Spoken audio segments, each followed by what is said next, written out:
Hello, my name is Shabreska. Hi, my name is Sandra and I am Sumai. In this channel, the secret ingredient is love. All the ingredients, equipment, or utensils that we're gonna be using for this recipe, I'm gonna leave them in the description box down below. Also, for this recipe, you should use a specialty pan, but if you don't have it, it's okay.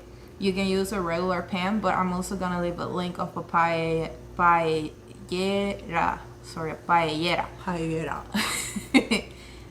In the description box down below if you guys want to buy one. Let's start cooking this recipe.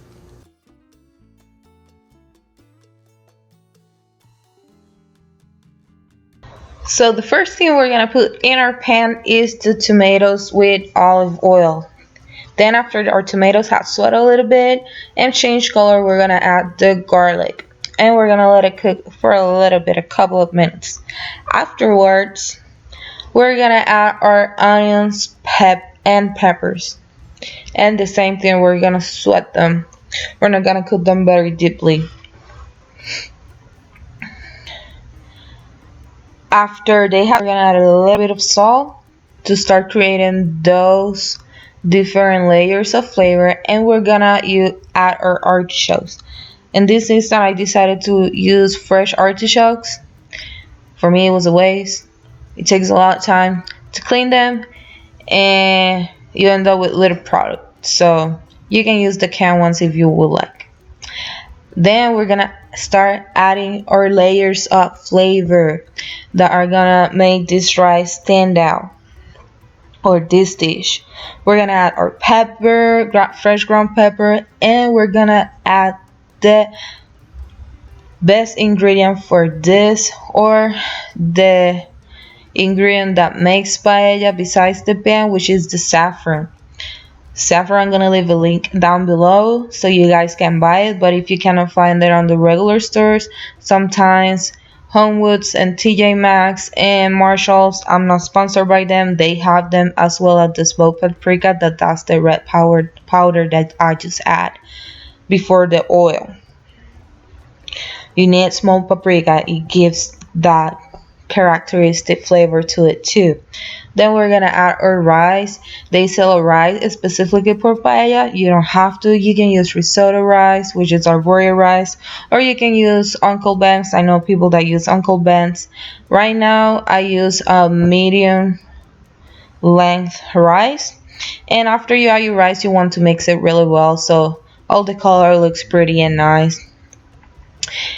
And I did a shore stock, or with lobster's tail carcasses, and I added. Once you bring it to a boil, you're gonna start adding your proteins. You have to add them at different times because each seafood cooks at a different time, so they end with a good quality. So we're gonna start adding our fish first.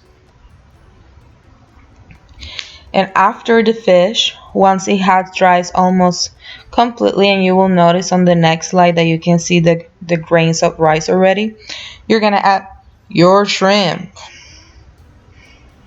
And yes, you can mix it a little bit, but you can run the chance that it will be like too sticky.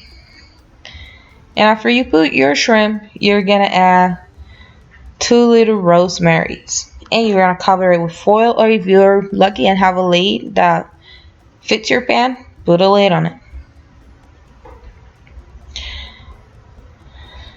After the rice have dried even further, you're gonna add the rest of your proteins, which is the squid and the mussels and the oysters.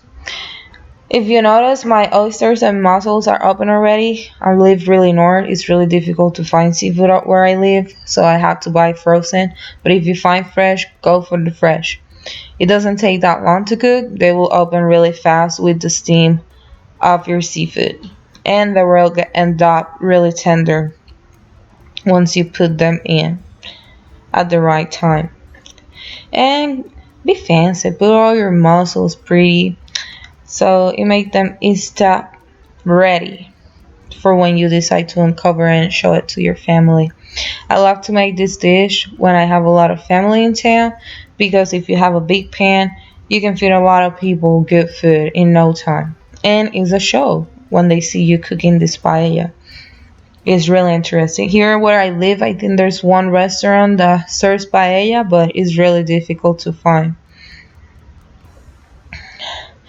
Once you finish putting your mussels and your seafood, and you're gonna want to cover it again with foil so those mussels and oysters cook. And once your mussels and oysters open, if you buy the fresh ones, your paella is almost ready. Um, you can add your green peas to add color and freshness.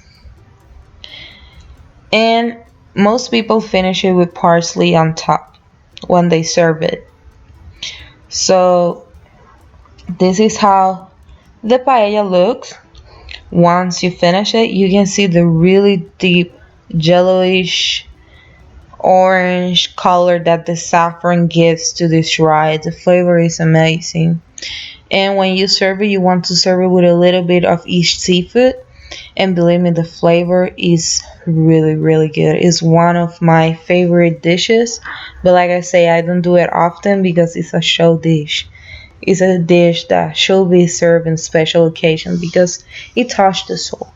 So let's see what mommy thinks about my seafood paella. Let's see if I can replicate it to the way that she loves it. Mommy, let's start. Let's try this recipe. Cheers. Cheers. Oh man, mommy. It's really good. I forget to Delicious. I forgot to comment on the beginning of the video. I'm gonna leave a link for the saffron, but I have noticed that some stores that sell clothing and a bunch of stuff for a cheaper price, you can find saffron there. But it's really good. It's a great recipe to impress the guests. It serves a lot, it jills a lot, and it tastes delicious. Rica, rica, rica, Oh, yeah. rica. It's really, really good. Delicious. So if you like this recipe, don't forget to hit the like button. If you haven't subscribed, please subscribe.